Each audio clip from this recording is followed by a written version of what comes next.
साथियों, आज अगर पूरे हिंदुस्तान में भारतीय जनता पार्टी के लोगों को एक बात की डर है, तो वो डर सिर्फ इस बात की है कि हिंदुस्तान में हिंदू खतरे में है। ये नारा भारतीय जनता पार्टी के लोग गली गली में लगा रहे हैं कि आज मुल्क में हिंदू खतरे में है, हिंदुत्व खतरे में है। यही नारा आरएसएस के लोग भी लगा रहे हैं, यही बजरंग दल के लोग भी लगा रहे हैं। साथियों, अगर देखा जाए तो इस मुल्क का राष्ट्रपति कोई हिंदू ही है, मुल्क का प्रधानमंत्री हिंदू हृदय सम्राट है, तीनों सेनाओं के सेनाध्यक्ष हिंदू ही है, उत्तर प्रदेश का मुख्यमंत्री हिंदू ही है, उत्तर प्रदेश पुलिस महकमे का जो सबसे बड़ा अधिकारी है हिंदू ही है। अगर कोई सत्ता और सियासत में नहीं है तो वो सिर्फ मुसलमान है। अगर ऐसे माहौल में भी जब दिल्ली की कुर्सी पर हिंदू हृदय सम्राट विराजमान है और उत्तर प्रदेश की कुर्सी पर हिंदू हृदय सम्राट विराजमान है, फिर भी अगर हिंदुत्व खतरे में है तो साथियों, आज मजलिस इत्तेहादुल मुस्लिमीन की जरूरत है कि इस मुल्क में जिसको आपके आबा व अजदाद ने बसाया था, जिस मुल्क की बुनियाद आपके आबा व अजदाद ने रखी थी, इस मुल्क में दिल्ली से हुकूमत का चलन पहले कभी नहीं था। आपके आबा व अजदाद ने इस मुल्क की राजधानी दिल्ली मुकर्रर की थी। इस मुल्क की सरहदें इस तरह नहीं थी जिस तरह आज है। इस मुल्क की सरहदें आपके आबा व अजदाद ने अपनी तलवारों की नोक से खींची थी, जो काबुल कजाकिस्तान से लेकर बर्मा तक फैली हुई थी। इतने बड़े मुल्क को आजाद करा के अंग्रेजों से आपके उलमाओं ने दिया है। और जब ये मुल्क आजाद हो गया तो मौलाना अबुल कलाम आजाद ने कहा है, हिंदुस्तान के मुसलमानों, तुमको अपनी सियासी जमात बनाने की जरूरत नहीं है, तुमको अपनी सियासी पार्टी बनाने की जरूरत नहीं है। ये कांग्रेस के लोग तुम्हारे साथ हक और इंसाफ का मामला करेंगे। हमने आपने मौलाना अबुल कलाम आजाद की बात को लब्बैक कहा और एक्टिव सियासत में सत्ता अपने हाथ में रखने की बात से तौबा कर लिया। उसका नतीजा क्या हुआ?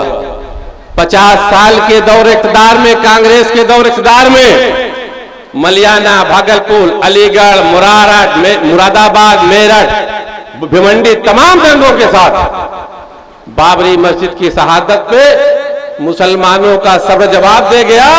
मुसलमानों ने कांग्रेस का साथ छोड़ दिया। लेकिन उस दिन भी लोगों ने यह इरादा नहीं किया कि हुकूमत हमको भी करनी चाहिए, इरादा नहीं किया। बाबरी मस्जिद की खड़हर पर खड़ा होकर एक दूध बेचने वाला अपना डिब्बा फेंक कर आवाज देता है कि मुसलमानों, मैं पहलवान हूं, मेरे साथ आओ, मैं मुझको और दो, मुझको ताकत दो, हम आपके साथ इंसाफ का मामला करेंगे। चूंकि मुसलमानों के दिमाग में इस बात का कोई गहमो गुमान भी नहीं था कि हमको भी हुकूमत करनी चाहिए, लिहाजा जो भी आ रहा उसको उन्होंने मौका दिया।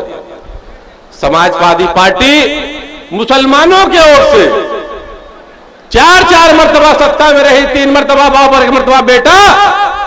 शाह आने की हिस्सेदारी आने के मुसलमानों के उठ के साथ, लेकिन उस हुकूमत के बाद भी इंसाफ नहीं हुआ मुसलमानों के साथ।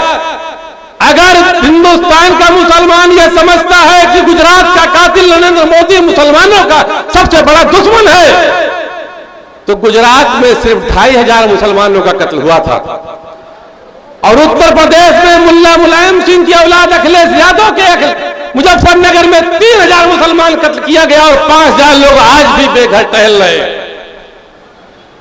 मुजफ्फरनगर दंगे के बाद मुसलमानों का सब जवाब देने लगा।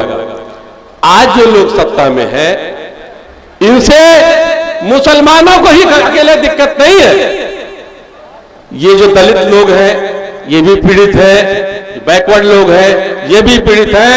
सबको तो छोड़ दीजिए, हिंदुस्तान में बसने वाला आला तालीम याफ्ता कहा जाने वाला सबसे अगड़ी जात ब्राह्मण इस समय खतरे में है इस हुकूमत से। इसलिए साथियों, हमारी आपकी जिम्मेदारी है, बहैसियत मुसलमान भी हमारी आपकी जिम्मेदारियां होती हैं। मुसलमान जिस खित्ते में बसता है उसकी दीनी जिम्मेदारी है कि उस इलाके में इंसाफ कायम करे। आज हुकूमत में जो लोग बैठे हैं या आज के पहले जो लोग हुकूमत में थे, जुल्म के खिलाफ बोलने की हैसियत में नहीं है। क्यों? पिछली सरकार अखिलेश यादव की थी, उत्तर प्रदेश में लगभग 350 यादवों का सियासी कत्ल हुआ और उस मुद्दे पर बोलने की हैसियत में अखिलेश यादव नहीं है। क्यों? अपने दौर इक़्तिदार में समाजवादी पार्टी के बाप बेटों ने इतना लूट घसोट किया है, इतना बदनवानियां की है, सरकारी खजाने में इतनी डकैतियां की हैं कि इनको डर है कि अगर हम जुल्म के खिलाफ इस हुकूमत से लड़ने खड़े होंगे तो मेरा अंजाम लालू प्रसाद यादव जैसा हो। अपने डर से यादव की हिफाजत में समाजवादी पार्टी के लोग नहीं बोल पा रहे हैं, हमारे आपके बारे में क्या बोले। यही हालत दलित रहनुमा सुश्री मायावती जी का है। उत्तर प्रदेश में दलितों के साथ जुल्म हो रहा है और मायावती अपने एसी के कमरे से बाहर निकलने की तो बात छोड़िए, अपने मोबाइल पे ट्वीट तक नहीं करती। क्यों? तो मालूम है कि हमने अपने दौर इक़्तिदार में जो डकैतियां की हैं उसका हिसाब यह हुकूमत मांगेगी।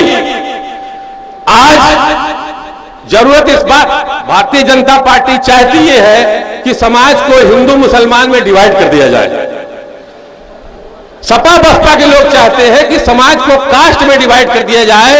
एक वेलफेयर स्टेट के लिए जो सबसे बड़ी जरूरत है कि सब लोगों के साथ इंसाफ हो, उसकी बात न कांग्रेस के लोग कर रहे हैं, न समाजवादी पार्टी के लोग कर रहे हैं, न बसपा के लोग कर रहे हैं, न भारतीय जनता पार्टी करने की हैसियत में है।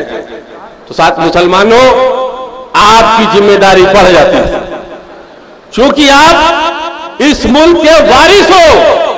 इसलिए इंसाफ को कायम करो और इंसाफ हिंदुस्तान में वाहिद एक सियासी रहनुमा है जो हक और इंसाफ की लड़ाई लड़ रहा है। चाहे दलितों के साथ जुल्म हो रहा हो, चाहे बैकवर्डों के साथ जुल्म हो रहा हो, चाहे किसानों के साथ जुल्म हो रहा हो, चाहे छात्रों के साथ जुल्म हो रहा हो।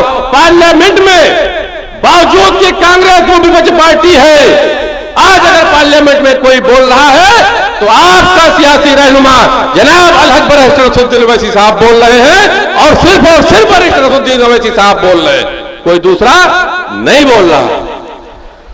आज लड़ाई हिंदू मुसलमान की, ऊंच नीच की, जात पात की नहीं होनी चाहिए। लड़ाई सिर्फ हक और इंसाफ की होनी चाहिए। सियासी जो लड़ाई चल रही है, जिस सियासत को की धार को लोग हिंदू मुसलमान करना चाहते हैं, उसको इंसाफ पसंदी और बेईमानों करके दो पाले में बांटिए। इंसाफ कौन लोग कर रहे हैं और इंसाफ की लड़ाई कौन लोग करना चाहते हैं, उनके लोगों को मजबूत करने की जरूरत है। पूरे हिंदुस्तान में सियासत में सबसे आला काबिल आदमी जिनका नाम अलहक बरिस्टर असदुद्दीन ओवैसी है, वो आपकी पार्टी की क़यादत कर रहे हैं। ऐसे मौके पर हमको आपको धर्म, मजहब, जात से ऊपर उठ करके, हिंदू मुसलमान से ऊपर उठ करके इंसाफ की लड़ाई और न्याय की लड़ाई को स्थापित करने के लिए इस बात की जरूरत है कि मजलिस इत्तेहादुल मुस्लिमीन को वोट दे करके इनको नुमाइंदों को कामयाब करें। यही मैं आप लोग से दरखास्त करना चाहते हैं।